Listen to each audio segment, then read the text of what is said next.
Lembrai-vos, ó Puríssima Virgem Maria, que jamais se tem ouvido que deixasseis de socorrer e consolar a quem vos invocou, implorando a vossa proteção e assistência. Assim, pois, animado com igual confiança, como a Mãe Amantíssima, ó Virgem das Virgens, a vós recorro, de vós me valho, gemendo sob o peso de meus pecados, humildemente me prostro a vossos pés. Não rejeiteis as minhas súplicas, ó Virgem de Caravaggio, mas dignai-vos de as ouvir propícia e de me alcançar a graça que vos peço. Amém.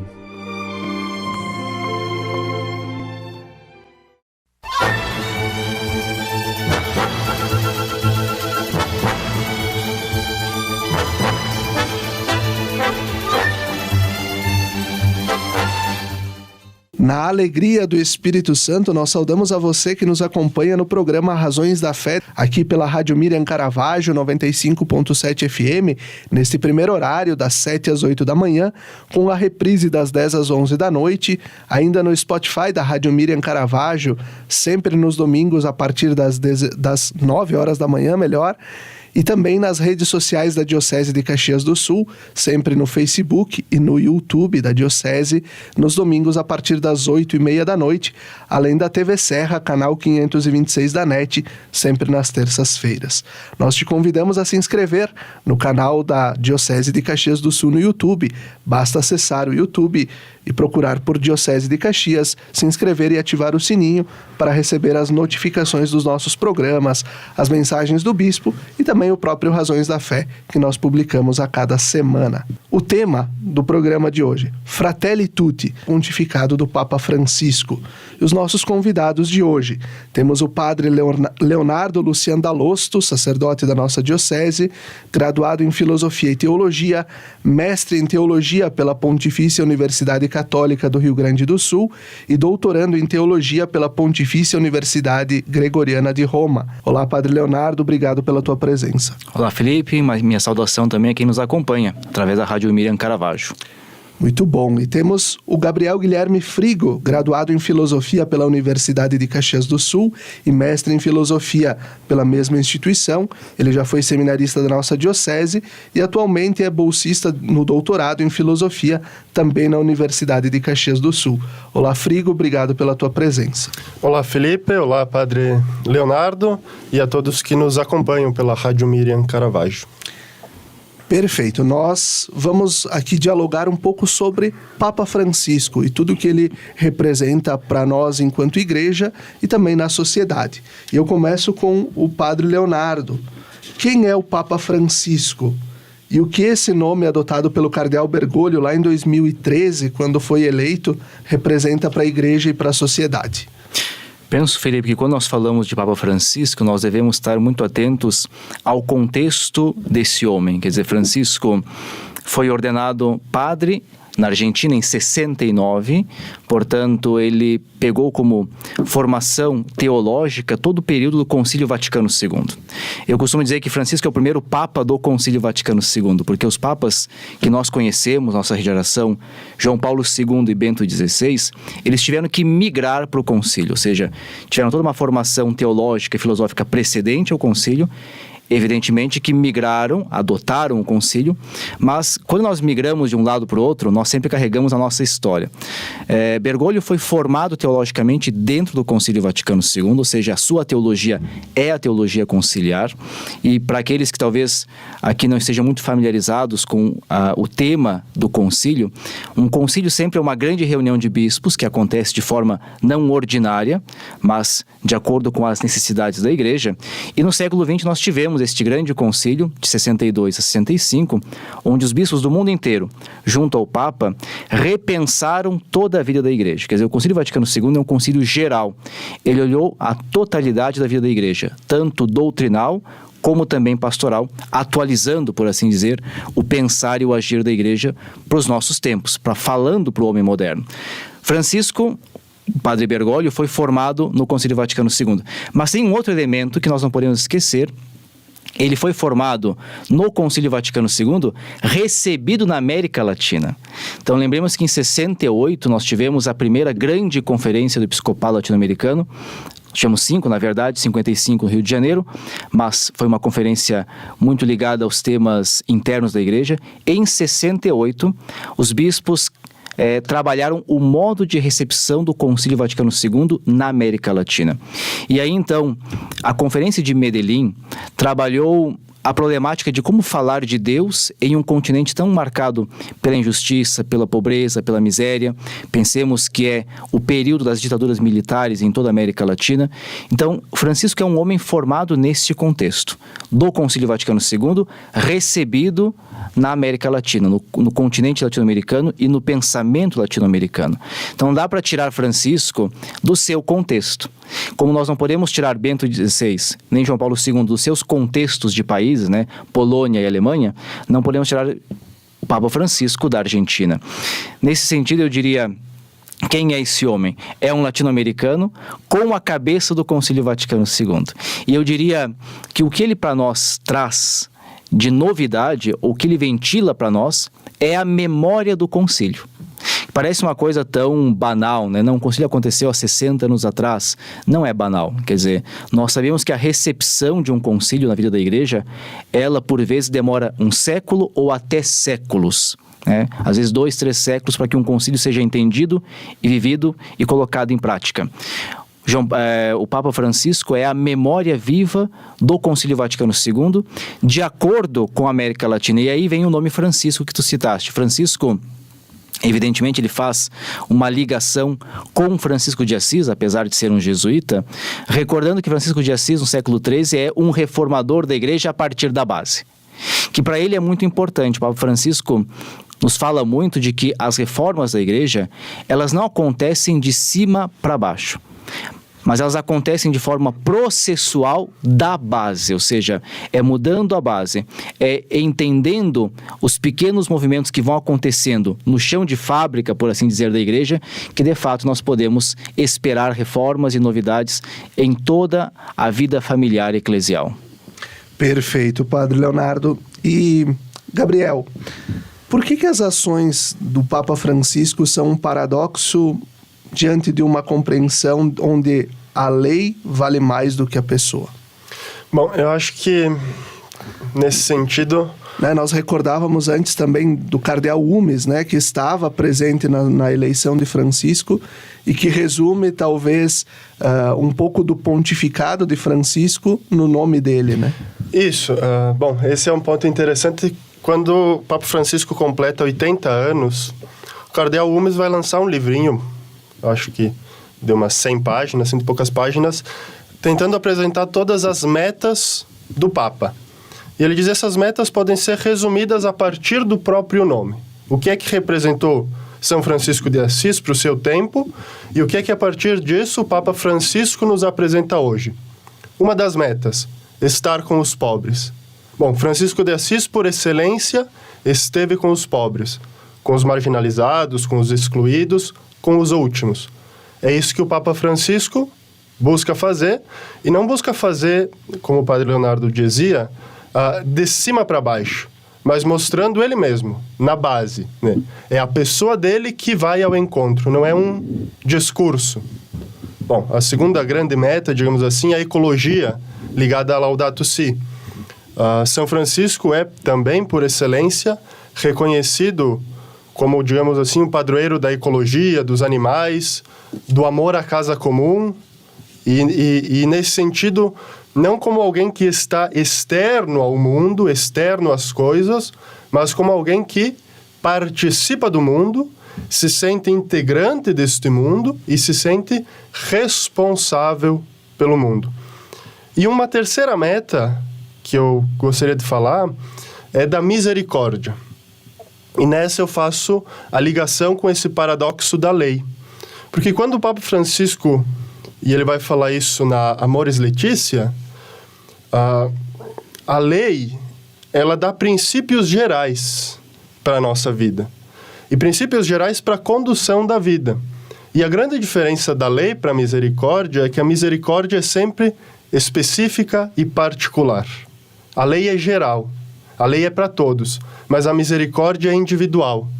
E olhar as pessoas com misericórdia, e a natureza, e a criação, e a casa comum também com misericórdia, é sentir aquilo que aquela pessoa, ou sentir aquilo que a criação mesma sente. Essa é a grande diferença. A lei é geral, a misericórdia é particular.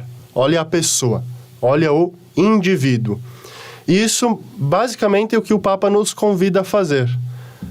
Não é abandonar a lei, mas é ocupar a lei naquilo de geral que ela tem, naquilo de universal que ela tem, mas sempre levando em conta a pessoa, cada indivíduo, cada pessoa particular. E olhar para essas pessoas com misericórdia, isto é, sentindo aquilo que elas sentem. E aí, isso o Papa mostra muito bem quando ele abraça qualquer pessoa, quando ele vai visitar lugares como Lampedusa, por exemplo, né? Ou quando ele fala de paz, quando ele é contra as guerras, ele está sempre olhando o indivíduo, a pessoa individual, aquele ser humano específico. E é isso um pouco que ele nos convida a fazer, não como algo extraordinário, mas como algo ordinário, comum na nossa vida, no nosso dia a dia. Enquanto muitas vezes nascem esses movimentos e se alimentam movimentos conservadores dentro da igreja, Francisco é aquele que, na Jornada Mundial da Juventude, há pouco em Lisboa, vai falar que a igreja é lugar de todos, é para todos. É claro que depois ele vai pontuar. Ela tem as suas legislações internas, como tu pontuavas agora, mas cada um é chamado a fazer o seu caminho na igreja. Acho que aqui é um ponto interessante de Francisco, e a jornada em Lisboa, ela trouxe justamente esses 3 temas que tu trouxe, Gabriel, nas catequeses, nos encontros Rise Up, né, que se chamava justamente a misericórdia, a casa comum e a sinodalidade, né? Sobretudo nesses temas diretamente, né? Fratelli Tutti, a amizade social e a sinodalidade. Padre Leonardo, onde Francisco quer chegar com o pontificado e com o magistério dele, sobretudo? Ok. Eu acho que é importante, quando a gente fala de Francisco, recordar que há um princípio no magistério dele que só é entendido a partir da teologia latino-americana, que é a ideia de que a realidade é muito maior que as ideias formuladas, né? Isso é muito repetido por ele já traz isso lá na primeira exortação apostólica Evangelii Gaudium, repete isso nos seus discursos, repetiu isso para nós enquanto teólogos em Roma, em um discurso que ele fez, dizendo, olha, não façam teologia sentados nas escrivaninhas, não funciona, né? Tenham os pés onde as pessoas têm os pés.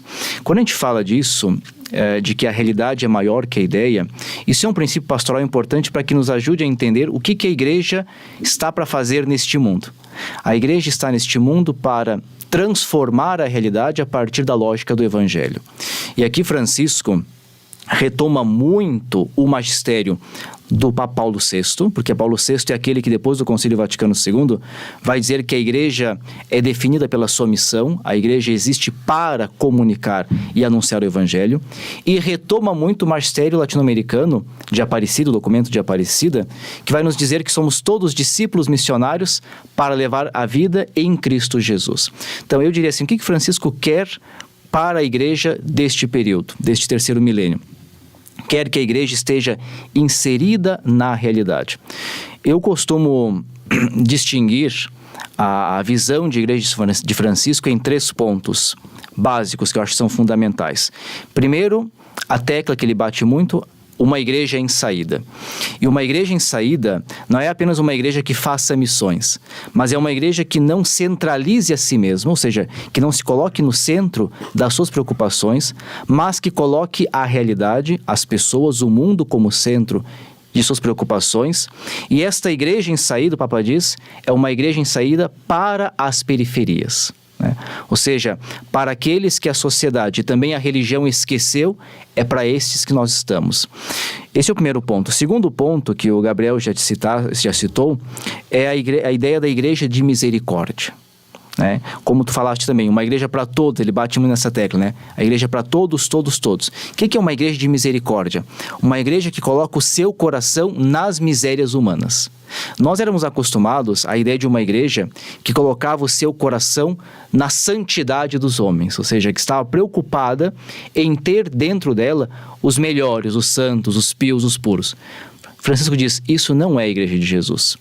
A igreja de Jesus, para ser uma igreja para todos, é uma igreja que coloca o seu coração aonde as pessoas são miseráveis. E é por isso que todos nós temos espaço nessa igreja, porque todos nós carregamos em nós as nossas misérias. Esse é o segundo ponto. E o terceiro ponto, que nós já aqui também comentamos, é uma igreja sinodal, né? A ideia da sinodalidade da igreja. E aqui, acho que é importante voltar sempre ao tema. O Concílio Vaticano II trouxe de volta para a Igreja do Ocidente a ideia da colegialidade dos bispos, que tinha ficado esquecido. Ou seja, se lá no século XIX se bateu tanto na ideia de que o Papa é quase que um monarca supremo sobre a Igreja, que se esqueceu que os bispos nas suas dioceses são os apóstolos, são os sucessores dos apóstolos. Então, o Vaticano II retoma a ideia de que existe um colégio de bispos, presidido pelo Papa, mas é um colégio, né? E o Francisco, com a sinodalidade, nos traz a ideia de que nós somos uma grande comunidade, nós somos um povo. A igreja é o povo de Deus e todos os batizados participam da missão de Cristo, da missão redentora de Cristo. A sinodalidade é a ideia de que nós devemos caminhar como povo de Deus. Todos nós escutamos a voz do Espírito, não apenas o Papa, não apenas os bispos, mas todo o povo de Deus escuta a voz do Espírito e leva à frente a missão da igreja, que, repito, já dizia Paulo VI, é comunicar ao mundo o Evangelho. Perfeito. E assim a gente vai concluindo o primeiro bloco do nosso programa Razões da Fé desse domingo. Fique conosco. Até daqui a pouco.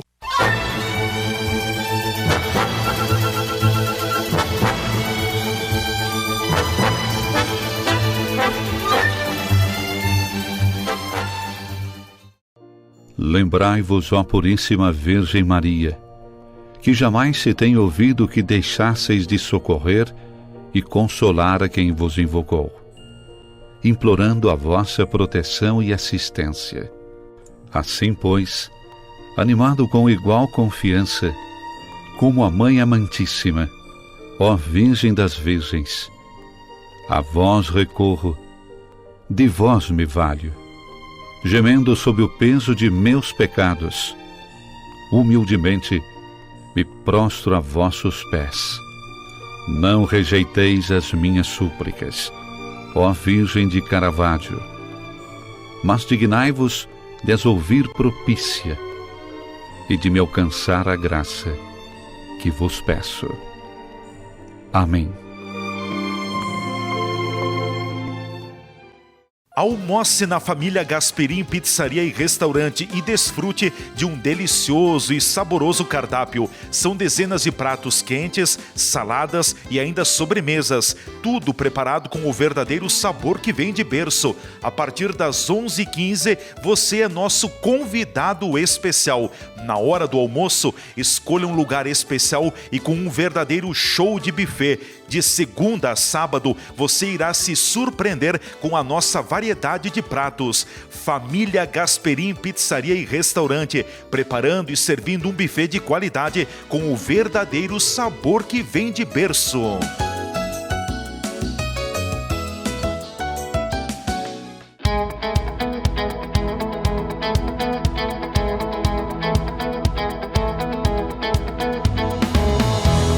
A Imofar carrega na bagagem mais de 48 anos de história. História essa que se solidificou através da constante realização dos sonhos dos seus clientes. A Imofar conta com uma equipe qualificada, pronta para oferecer um atendimento de excelência durante toda a jornada. Seja para comprar, vender ou investir, a Imofar é o elo perfeito entre o sonho e a realização. Confiança, agilidade nos processos e segurança é a nossa essência.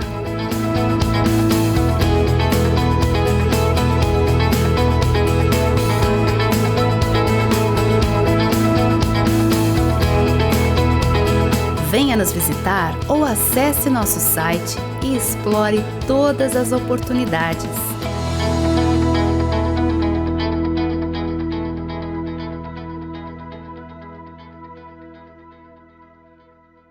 Vem cá, você está interessado em recuperar os seus dentes fixos?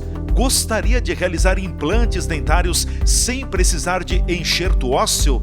E quer abandonar de vez a dentadura e ter seus dentes fixos em até uma semana? Então você precisa ir direto na Oral Sim Farroupilha, porque aqui temos a solução perfeita para tudo isso. Agende uma avaliação e tire todas as suas dúvidas. Oral Sim. Nossa missão é transformar sorrisos. Avenida Júlio de Cacilhos, 1343, Centro. Fone 54 3771 0210. Estar perto do comércio e o pequeno produtor. Um futuro pra valer, de união com mais amor. É minha cidade que vejo crescer. A felicidade a poucos metros de você. Valorize o que é daqui.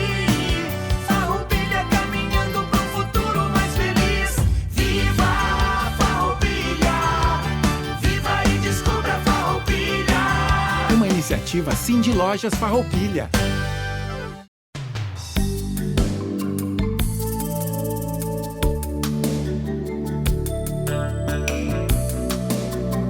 A Toque de Classe transforma o seu ambiente, sua residência, local de trabalho ou mesmo outro espaço. Dê vida. Dê uma repaginada e deixe seu ambiente diferenciado, aconchegante e com aquele visual que você merece. A loja Toque de Classe conta com uma equipe especializada que te ajudará a criar e decorar o seu espaço. Temos centenas de opções de artigos decorativos e também louças para deixar a sua mesa ainda mais bonita. Venha até a nossa loja e escolha os itens que você deseja. Toque de Classe, porque um toque muda tudo. Rua Coronel Pena de Moraes, 228, Sala 10, Centro de Farroupilha, em frente à agência do Banco do Brasil. Fone 54 3268 1466.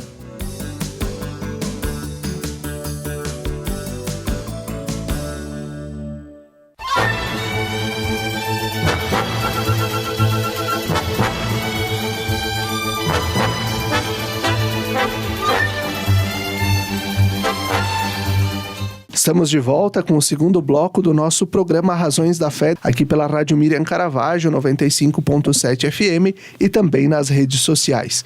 Nosso tema de hoje, Fratelli Tutti, pontificado do Papa Francisco. Nossos convidados, o padre Leonardo Lucian Dalosto e o Gabriel Guilherme Frigo. Nós falamos no primeiro bloco, recordamos quem é Francisco, um pouco do seu pensamento, do seu magistério, como ele trata isso na vida da igreja e também na sociedade. Gabriel, o que esses gestos do Papa Francisco, tanto em Lampedusa quanto como a gente recordou no bloco anterior, né, e quando ele chorou ao falar da guerra entre a Rússia e a Ucrânia, quando ele subiu lá no patamar da Praça de São Pedro, sozinho naquela cena épica de 2020, numa tarde chuvosa para rezar pelo fim da pandemia, o que tudo isso revela sobre Francisco e sobre a Igreja? A gente pode dizer, e retomando um pouco aquilo que o padre Leonardo falava a respeito da sinodalidade, mas estendendo a figura mesma do Papa, é que Francisco vem nos recordar que o Papa não é um monarca, mas que o Papa é um pastor. E o que faz o pastor? O pastor é aquele que está com as suas ovelhas. O pastor é aquele que cuida das suas ovelhas. E diferente de um monarca, que é um gestor, o Papa não é gestor. Então esses gestos dele dizem muito da sua humanidade. Em Lampedusa foi, digamos assim, a primeira viagem oficial dele como Papa. E ele vai a uma realidade que há anos era, digamos assim, negligenciada, né? O barco que ele anda em Lampedusa já havia carregado mais de 30 mil migrantes. Então, quer dizer, mas era um assunto que ficava velado, digamos assim, que ficava marginalizado. E o Papa coloca isso à luz não com interesses midiáticos ou qualquer outra coisa, mas com o interesse de um pastor que se preocupa com o seu povo. Quando o Papa chora por causa de uma guerra, é exatamente esse olhar da misericórdia de um homem que consegue reconhecer a humanidade das pessoas não como um conceito, mas como uma realidade. E sente a dor das pessoas, misericórdia, como uma realidade para si. E acho que o gesto mais expressivo é, de fato, esse da pandemia, quando ele sobe a rampa, caindo uma garoa, digamos assim, alguma chuva, não lembro ao certo, mas quando ele sobe essa rampa, sozinho, com seus problemas nos joelhos, enfim, e mostra um pastor preocupado com o seu povo, com a humanidade. Mostra um homem, alguém que é humano, alguém que consegue sofrer, alguém que está sentindo, está chorando e está caminhando com o seu povo. É de fato, guia, é um pastor. Eu acho que esses gestos vêm simbolizar e vêm nos recordar isso, né? O Papa não como autoridade, mas como um líder, alguém que nós seguimos pelo exemplo. Perfeito, Gabriel. E entrando, né, um pouco aprofundando esses temas, Francisco é acusado muitas vezes por muitos de ser até o próprio anticristo, de ser o último papa da história, daquelas profecias. Porque ele procura publicar documentos que, né, nos últimos anos deram clareza sobre as questões das celebrações em latim, o posicionamento da igreja acerca da nulidade matrimonial, a acolhida das minorias. A gente acredita fortemente e sabemos que é o Espírito Santo quem governa e guia a igreja. O que o Espírito Santo, nesse tempo da igreja, quer com o Papa Francisco, Padre Leonardo, para comandar tanto essas reformas internas e, ao mesmo tempo, abrir a igreja para o mundo? Bom, eu não tenho aqui como afirmar o que o Espírito Santo quer ou não quer, né?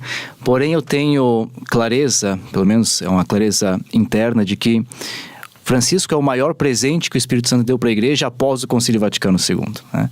No sentido de que, a nível de igreja universal, esse homem que faz a memória concílio, ou seja, esse homem que faz a memória do concílio, traz para nós esse frescor que outrora o concílio trouxe, de uma igreja que se renova para poder também comunicar ao mundo o evangelho. É claro que existem tensões em qualquer comunidade humana. A igreja não é diferente, né? E pensemos que o Concílio Vaticano II foi um exercício teológico, mas também político. Todo o concílio, ele sempre é um exercício teológico, nós cremos que há a ação de Deus e a ação do Espírito Santo, mas é um exercício político. Há consenso de bispos para fazerem certas reformas e tomarem determinadas posições e posicionamentos que depois se tornarão práticas pastorais na vida da igreja. Francisco é com certeza acusado mais do que Bento XVI e mais do que João Paulo II, porque ele bateu firme em algumas teclas, né? Você citou ali a questão do latim. Aqui é interessante, quando o concílio foi reunido por João XXIII, a primeira discussão proposta por João XXIII foi a reforma da liturgia, né, que depois gerou o documento, a Constituição Sacrosanctum Concilium. Por quê? Porque era o tema mais consensual. Tem que mudar, tem que reformar, porque as pessoas estão vivendo uma liturgia que não conseguem mais sequer entender o que elas estão celebrando, que mistério é esse celebrado. E muita gente não assumiu a reforma conciliar. Francisco diz, olha, os padres conciliares, os bispos, acharam por bem reformar para dar às pessoas acesso ao coração da vida litúrgica da igreja. Nós temos que levar em frente essa reforma. E nesse sentido ele bate em algumas teclas, que são teclas que já estão no magistério do concílio, que já estão nos magistérios precedentes. Agora, é claro que quando ele fala, por exemplo, nos seus documentos, ele fala de forma diferente do modo como falava João Paulo II e Bento XVI, por conta daquele princípio que nós já tratamos, que é o princípio da realidade, que é maior que a ideia. Quer dizer, quando Francisco fala, por exemplo, do matrimônio, evidentemente que ele tem em mente a doutrina do matrimônio que a igreja conserva desde o Concílio de Trento, século XVI. Porém, ele sabe que lá, em uma cidadezinha da Argentina, tem um casal passando por uma situação específica. E essa situação específica, ela influencia naquele matrimônio. E eu não posso ser indiferente a essa realidade. Então, ele tem em conta que as pessoas possuem situações concretas de vida e que essas situações concretas de vida, elas são importantes, devem tocar no coração dos pastores da igreja. Nos nossos corações como padres, como bispos, enfim, como agentes de pastoral. É por isso que quando ele fala com os olhos e com os pés na realidade das pessoas. Por exemplo, um caso que muitas vezes acusam Francisco de não se manifestar sobre o aborto, né? Que é um tema que na igreja sempre explode. Ele diz claramente, nós sabemos a doutrina da igreja sobre o aborto, mas eu também tenho que olhar para aquela mulher que aborta, porque ela tem um contexto específico. Quer dizer, não basta apenas julgar a doutrina, eu tenho que acolher aquela pessoa concreta na sua situação, na sua realidade. Então, Francisco é o anticristo? Não, ao contrário. Francisco, ao meu ver, é este grande presente do Espírito Santo que nos traz o frescor de um evangelho, de um Cristo que estava ligado à realidade das suas pessoas. Quando nós olhamos os 4 evangelhos e os lemos, o que nós encontramos? Nós não encontramos um Deus que está à parte da realidade. Ao contrário, nós encontramos um Deus que, pelo princípio da encarnação, está inserido na realidade e, de modo muito particular, o Deus revelado em Jesus Cristo é um Deus que se insere na realidade bem periférica, ou seja, de onde sai Jesus? De Nazaré, da Galileia dos pagãos, né? Jesus só vai para o centro do poder de Jerusalém para a morte, para morrer, mas passa toda a sua vida nessas realidades periféricas, tanto é que ele é acusado exatamente pelas autoridades da época de comer com os pecadores e com os cobradores de impostos, publicanos, enfim, de estar sempre fazendo comunhão com aqueles que a sociedade e também a religião da época não conseguiam acolher. Francisco faz o mesmo percurso. Nesse sentido, ele não só não é o anticristo, como é para nós um modelo de discipulado. O jeito de vestir de Francisco chama a atenção, né? Algo mais simples, despojado. Ele reconhecer as limitações dele, inclusive andar de cadeira de rodas e não faltar aos seus compromissos também, é algo que chama a atenção. Ele foi à Jornada Mundial da Juventude de cadeira de rodas e esteve com os jovens e andou com o Papa Móvel entre os jovens, sem problema algum, saudando a todos. Em Fátima, quando rezou o terço com os deficientes, ele passou cumprimentando um a um, junto da Capelinha das Aparições. Nós poderemos chamar, Frigo, o Papa Francisco de fenômeno? Nesse sentido, eu acho que sim. Mas é um fenômeno, eu diria, no sentido de que ele nos mostra como agir. Novamente, retornando àquela ideia. O Papa, ele é, em primeiro lugar, um pastor. Né? E um pastor que está próximo das suas ovelhas. Eu acho que esse ponto é um ponto que nós vamos sempre retomar quando falamos de Francisco. Porque ele não está alheio à realidade. Não, ele está ali, naquela realidade, e ele toca com a sua própria carne aquela realidade. Digamos assim, ele nos ensina e nos retoma novamente, nos recoloca no caminho de Cristo.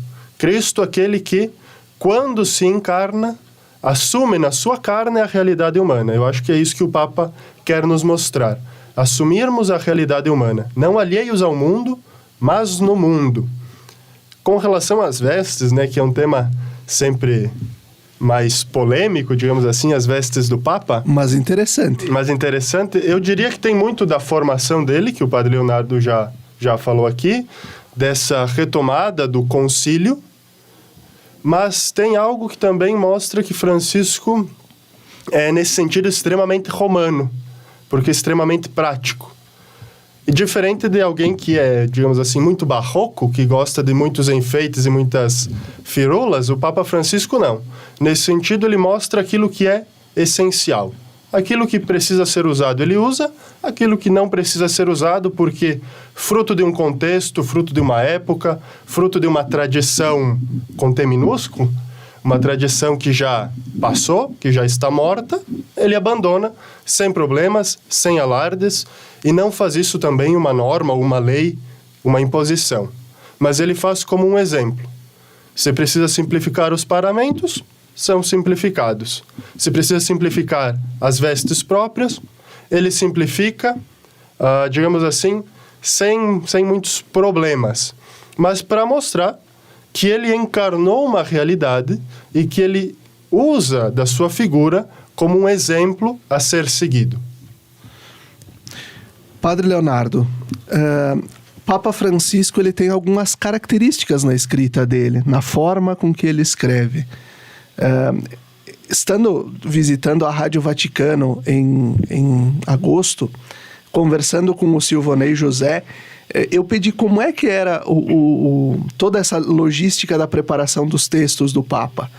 Né? Então, ele dizia, olha, muitas vezes os textos ficam prontos um mês antes para as homilias ou para essas grandes mensagens que são publicadas. Por quê? Ele primeiro escreve à mão, depois vai para o secretário dele, o secretário digita, insere as notas de rodapé, as referências, volta para o Papa ler, aí depois o texto vai para a Rádio Vaticano, onde existe um conselho com as línguas oficiais, aí se faz toda a tradução, depois volta para o gabinete do Papa, para o secretário do Papa, e aí depois o Papa reúne um colégio de pessoas que vai fazer a leitura desse texto para ele, para ver se está tudo certo, se está tudo ok, se é o que ele queria dizer. Mas tudo isso é permeado do quê? Simplesmente de uma linguagem própria. O que nós poderíamos falar sobre a linguagem do Papa? Ok. Bom, primeiro que Francisco é um pouco imprevisível quando faz discursos assim mais livres, né? Porque mesmo com os textos e nas homilias, ele também faz algumas inserções que depois têm que ser inseridas posteriormente nos textos, né? Porque ele começa a falar um pouco abertamente.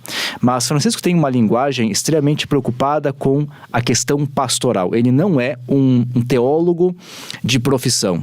Quando a gente lê os textos do Bento XVI, quando a gente lia os textos do Bento XVI, nós tínhamos uma quantidade enorme de referências e nós tínhamos também uma sistematicidade de pensamento muito própria de um teólogo alemão, né? Que tinha um começo, um meio e um fim, sempre dentro da mesma lógica. Francisco não está preocupado com isso e, na verdade, é função dos teólogos também tentarem, assim, descobrir dentro dos seus textos o seu tesouro teológico, mas ele está preocupado sempre com a realidade pastoral, ou seja, olha, eu estou nesse contexto aqui, nesse contexto eu tenho que falar para essas pessoas aqui, e não servem aqui grandes princípios. Eu tenho que dizer para aquela pessoa o que está acontecendo, o que a igreja pode oferecer, enfim. A linguagem de Francisco é uma linguagem pastoral. Muitas vezes, quando estava na Europa, eu percebi que as pessoas tinham dificuldade com essa linguagem, porque exatamente estavam acostumados com uma linguagem de princípios, ou seja, os papas vinham na frente de uma plateia específica e ali eles declinavam os princípios da igreja, né? Francisco não faz isso. Ele estabelece um diálogo com as pessoas, normalmente os seus textos são mais dialógicos, mas sempre preocupados com esta realidade particular daquele grupo. Se eu falo para pessoas mais pobres, se eu falo para médicos, se eu falo para operadores de algum organismo ou outro, eu estou preocupado com aquela realidade. É claro que, repito, ele sempre vai trazer elementos que são próprios do seu magistério e que nós normalmente vamos encontrar já no seu primeiro grande documento, que é a Evangelii Gaudium. Se a gente lê, e eu sugiro que os católicos possam ler esse texto, a Evangelii Gaudium tem uma síntese dos princípios do pontificado de Francisco. Está tudo ali praticamente, né? Que depois ele vai esmiuçando e vai colocando nos seus textos. Mas ele retoma sempre a Evangelii Gaudium, que já é também o retomar do magistério precedente de Paulo VI e da América Latina, mas sempre nos seus textos, repito, ele está preocupado com uma linguagem pastoral. Eu estou falando para pessoas concretas, neste contexto, neste tempo. Ele é muito direto nos seus textos, né? É uma prática, é uma forma de linguagem muito própria e direta, né? Que não, como o Frigo trazia, não enche de firulas, né? Como o Padre Leonardo também recordava, né? Sem tantas referências a escritores ou também ao próprio magistério antigo, mas com questões muito práticas. E assim a gente vai concluindo o segundo bloco do nosso programa Razões da Fé desse domingo. Fique com a gente, até daqui a pouco.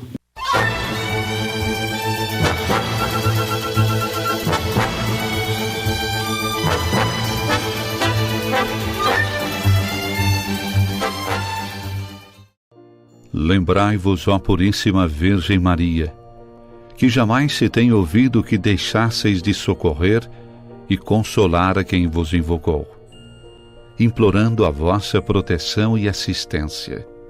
Assim, pois, animado com igual confiança, como a Mãe Amantíssima, ó Virgem das Virgens, a vós recorro, de vós me valho, gemendo sob o peso de meus pecados, humildemente me prostro a vossos pés. Não rejeiteis as minhas súplicas, ó Virgem de Caravaggio, mas dignai-vos de as ouvir propícia e de me alcançar a graça que vos peço. Amém.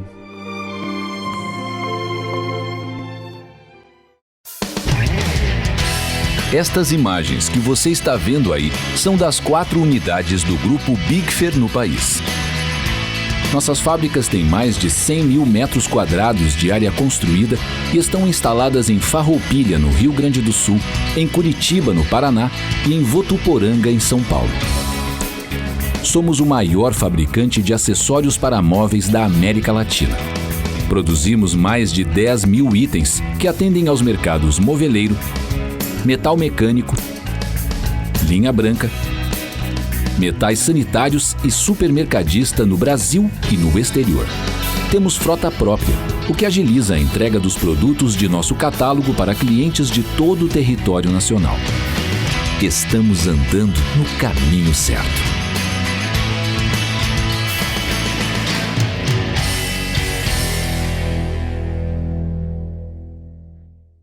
A Milon Móveis e Esquadrias tem as soluções para sua obra, construção ou reforma.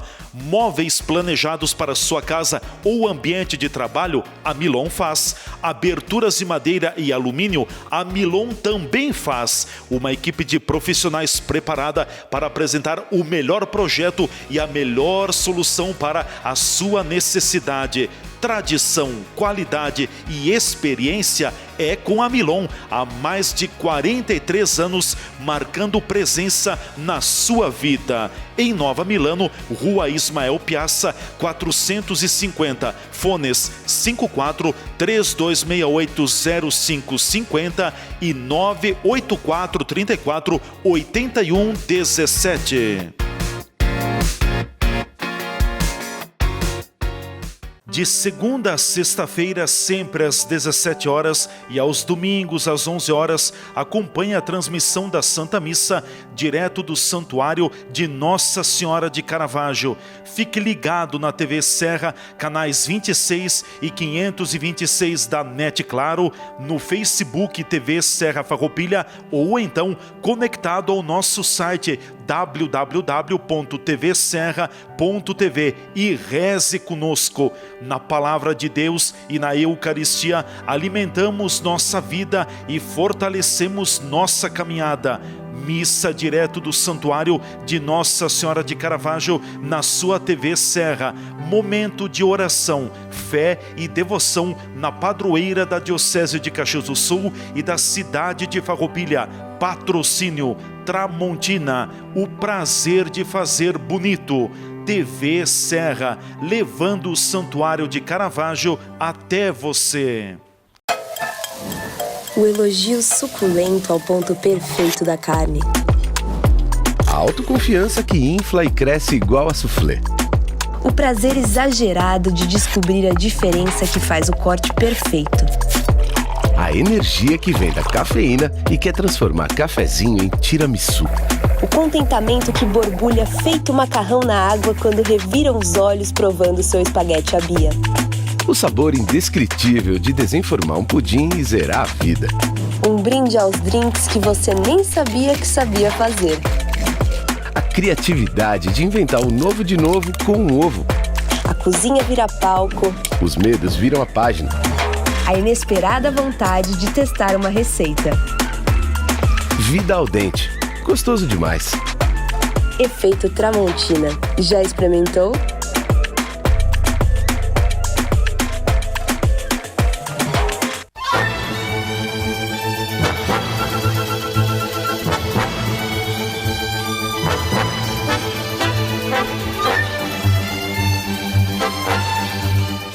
Estamos de volta com o terceiro bloco do nosso programa Razões da Fé, aqui pela Rádio Miriam Caravaggio, 95.7 FM e também pelas redes sociais. Nosso tema de hoje, Fratelli Tutti, pontificado do Papa Francisco, e os nossos convidados, o Padre Leonardo Lucian Dalosto e o doutorando em Filosofia, Gabriel Guilherme Frigo. Padre Leonardo, o que Francisco quer com o Sínodo dos Bispos? Por que essa ideia de escutar a todos? Para que movimentar tudo isso? Ele trabalha exatamente a sinodalidade da Igreja. O Sínodo dos Bispos foi instituído por Paulo VI, ou seja, é um organismo ordinário que se reúne para ajudar o Papa no governo da Igreja. Esse sínodo trabalha essa temática que é a sinodalidade, ou seja, algo que ficou um pouco esquecido, adormecido na vida da Igreja do Ocidente, mas que faz parte da grande tradição da Igreja, ou seja, todos os fiéis, como grande comunidade, caminham unidos. E a sinodalidade, ela está assentada sobre um princípio teológico que nós chamamos de sensus fidei. O que é o sensus fidei? É a ideia segundo a qual a totalidade dos fiéis não pode errar em questões de fé e de moral, porque é o Espírito Santo que conduz a Igreja.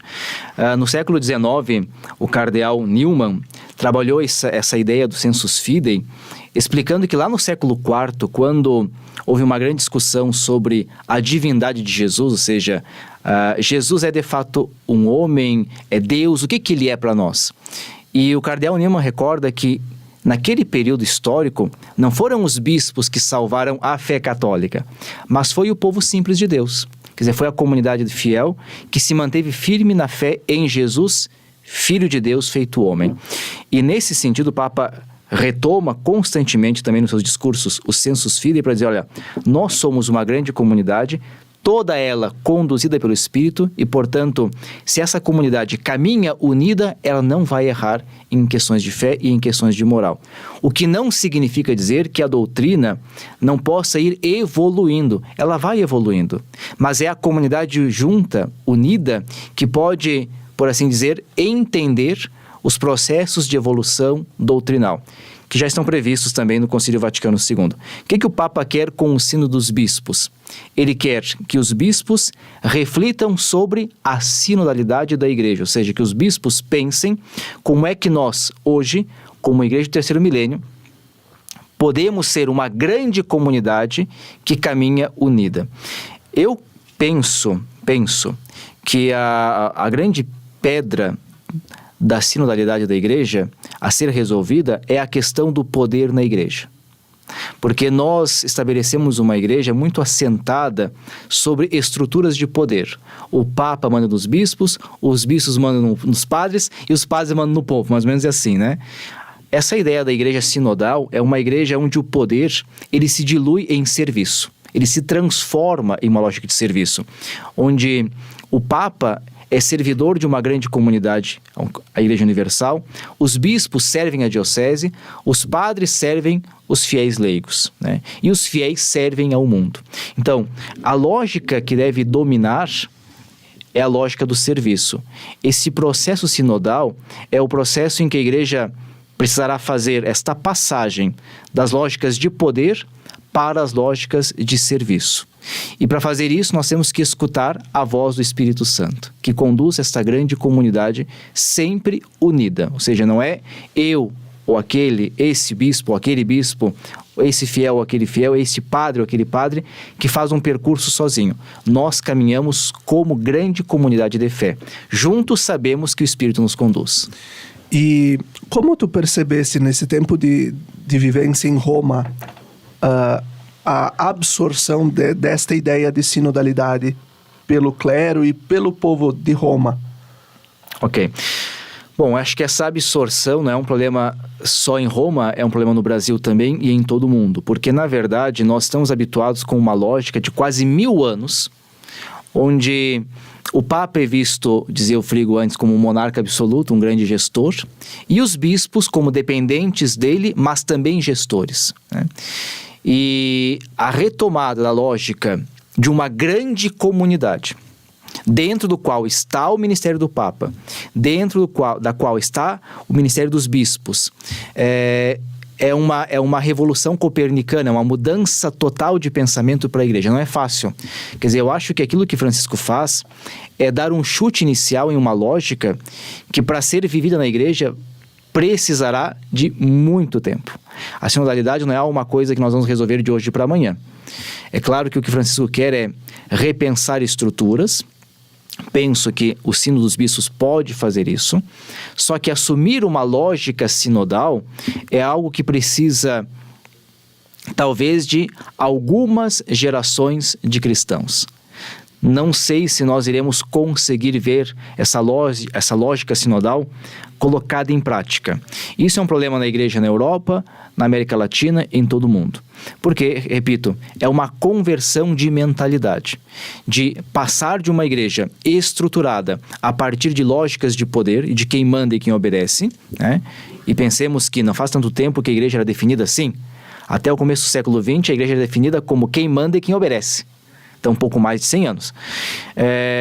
Para uma lógica de uma igreja que é servidora do mundo, em que todos os ministérios internos são ministérios de serviço, né? Então, é um processo demorado. Acho que o que o Francisco quer é iniciar esse processo. E aqui, termino com isso, para Francisco, a ideia do processo é muito importante. Francisco tem um princípio que é: o tempo é maior que o espaço. Nesse princípio ele diz assim, olha, às vezes nós pensamos que quem ocupa os espaços de poder pode mudar as coisas. Não é verdade. As coisas só vão mudando se nós temos processos que são iniciados e que são levados para frente. Então, nesse sentido, o que Francisco faz? Ele inicia processos. A ideia de uma igreja sinodal é um processo que ele está iniciando. Ele sabe que não vai ver o processo terminado, mas ele pode iniciar para que nós levemos adiante esse processo, outras gerações o façam também, e a igreja, dentro de um tempo, possa então se converter a uma nova mentalidade. E em, vamos dizer assim, sintonia com essa resposta última aqui que o Padre Leonardo trouxe, a pergunta para o Gabriel, né? O que se pensar para uma igreja nas próximas décadas, daqui a um tempo, quando Francisco não estiver mais em nosso meio, né, porque ele, afinal, já está chegando no fim dos dias. O que pensar desta igreja? Será que ela volta para um perfil mais conservador ou ela segue no ritmo do Vaticano II? Bom, essa resposta eu deixo para o Espírito Santo, Felipe.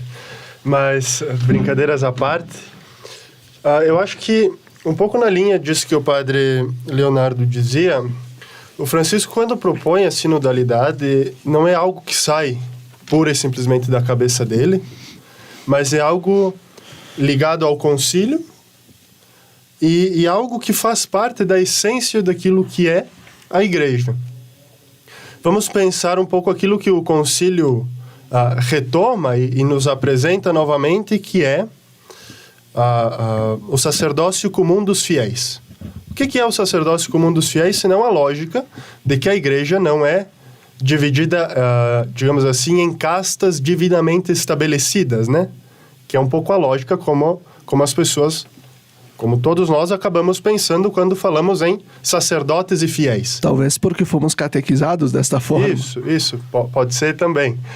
Então, a ideia de que os sacerdotes são, digamos assim, uma casta especial, ou são a igreja, e de que o povo deve a eles obedecer. Eu acho que a lógica do sacerdócio comum dos fiéis traz a ideia por si só e por si própria da sinodalidade, que o Papa retoma e busca colocar em prática.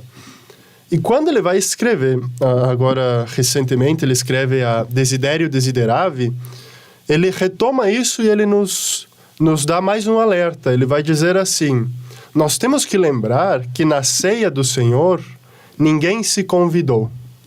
mas todos foram atraídos por Jesus. E eu acho que o que Francisco também nos deixa, e deixa para as próximas gerações, é que os cristãos não devem ser proselitistas, mas devem, pelo seu testemunho e exemplo, atrair as pessoas para Cristo. Porque é Cristo que chama, mas o exemplo é que atrai as pessoas para Cristo. E acho que o Papa consegue fazer isso muito bem com seus gestos. Na jornada nós vimos isso, não só no discurso, mas no seu testemunho, quando fala de uma igreja aberta, de uma igreja que acolhe. Por quê? Porque não é uma igreja de privilegiados, né? É uma igreja que é atraída por Cristo para estar na ceia com Ele. Eu acho que isso é o legado, não sei se esse é o legado em si, mas isso é um dos pontos que de Francisco vai ficar para nós. Uma igreja que é atraída pelo Senhor e que vai atrair outros para o Senhor. Mas sempre lembrando, não é uma igreja feita de privilegiados, né? Não é uma igreja feita de pessoas escolhidas, digamos assim, por suas qualidades ou capacidades. Mas é uma igreja que o próprio Senhor olha com misericórdia, olha a cada um e chama cada um para estar com Ele, para estar naquela ceia, na missa, na ceia com Ele. Padre Leonardo, nós poderíamos resumir esses 10 anos de pontificado de Francisco com Fratelli Tutti, somos todos irmãos? Por quê? Fratelli Tutti, penso que é interessante quando a gente olha os documentos da igreja, quando o nome vem na língua não latina, mas vernácula, ele tem uma incidência direta na realidade das pessoas, né? E Fratelli Tutti, ou seja, todos os irmãos, é um documento que é obra praticamente do Papa e foi gestado durante a pandemia. Francisco tem uma intuição de que a humanidade, se ela não caminha junta, ela vai acabar caindo. Ou seja, ele diz crolla em italiano, né? Ou seja, ela cai, ela desaba. Quando eu olho para Francisco, essa intuição fica muito clara, porque ele mostra que a igreja está neste mundo como servidora também desta fraternidade universal. Nós, repito aquilo que para ele é muito forte, mas que já está no magistério desde Paulo VI, nós não estamos no mundo para nós mesmos ou para a nossa salvação. Nós estamos no mundo para a salvação da humanidade, para continuarmos a obra salvadora de Jesus. A obra salvadora de Jesus não é uma realidade para o pós-vida. A gente pensa que a salvação é uma realidade para a partir da morte. Não. A obra salvadora de Cristo começa dentro da história. Quando nós invadimos a história com as lógicas de Deus, que nós chamamos de reino de Deus. Francisco tem essa intuição, não sei se nós podemos resumir o seu ministério, o seu pontificado com a expressão todos irmãos, mas eu creio que ele entende que nós não podemos mais, como humanidade no terceiro milênio, nos imaginarmos como grupos isolados. Quer dizer, todos os grupos humanos, de todas as religiões, matrizes culturais, enfim, precisam entender que nós somos uma grande comunidade, que vive em um único planeta, que nós dividimos, e que esse único planeta precisa ser cuidado. Então, Francisco tem essa lógica do cuidado com o planeta, mas essa lógica do cuidado com a humanidade. A humanidade que deve cuidar a si mesma, ou seja, que se deve entender como irmã, e a humanidade que tem que cuidar da sua casa, que é o planeta. Eu não diria, talvez seja a síntese, mas eu penso que seja um pouco o horizonte do Francisco. Ele não olha para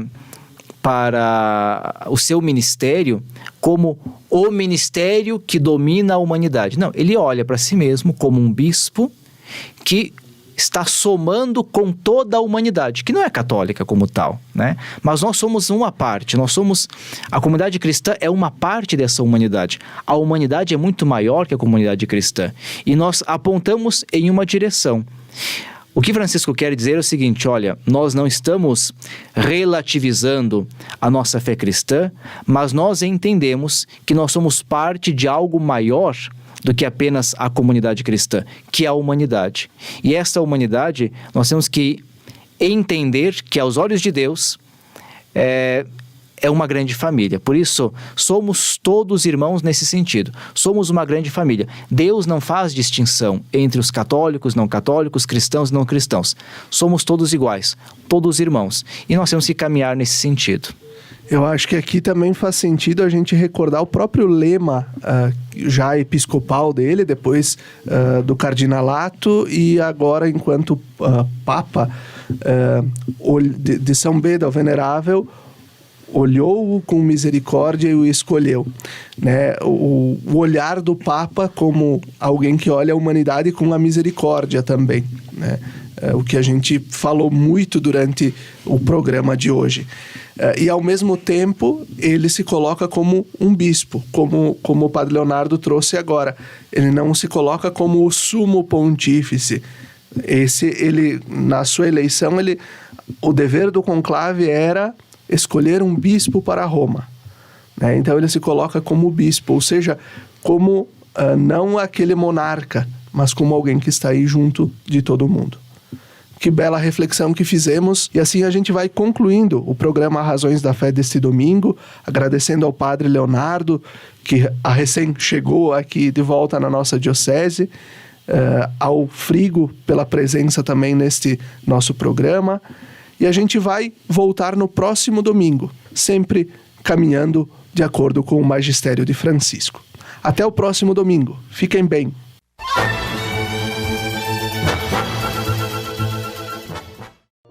Lembrai-vos, ó Puríssima Virgem Maria, que jamais se tem ouvido que deixasseis de socorrer e consolar a quem vos invocou, implorando a vossa proteção e assistência. Assim, pois, animado com igual confiança, como a Mãe Amantíssima, ó Virgem das Virgens, a vós recorro, de vós me valho, gemendo sob o peso de meus pecados, humildemente me prostro a vossos pés. Não rejeiteis as minhas súplicas, ó Virgem de Caravaggio, mas dignai-vos de as ouvir propícia e de me alcançar a graça que vos peço. Amém.